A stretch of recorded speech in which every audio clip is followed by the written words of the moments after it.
একদিন বিকেলবেলা একটি পাখি একটি গাছের ডালে এসে বসলো। অন্য একটি গাছে ছিল একটি মৌমাছির বাসা। সেদিক থেকে একটি ছোট্ট মৌমাছি পাখিটির সামনে দিয়ে উড়ে যাচ্ছিল।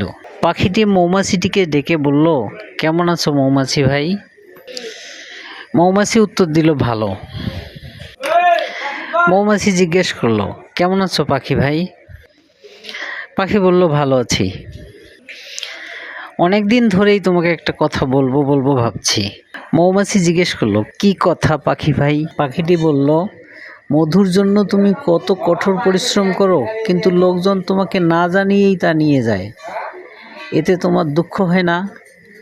মৌমাছি উত্তরে বলল, না। পাখিটি অবাক হয়ে জিজ্ঞেস করলো, কেন?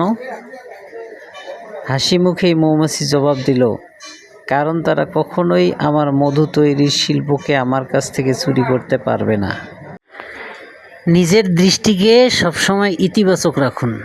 ছোট্ট মৌমাছির মতো হওয়ার চেষ্টা করুন। আকারে ছোট হলেও হৃদয়ের দিক দিয়ে মহৎ। ভিডিওটি ভালো লাগলে শেয়ার করুন, চ্যানেলটি সাবস্ক্রাইব করুন।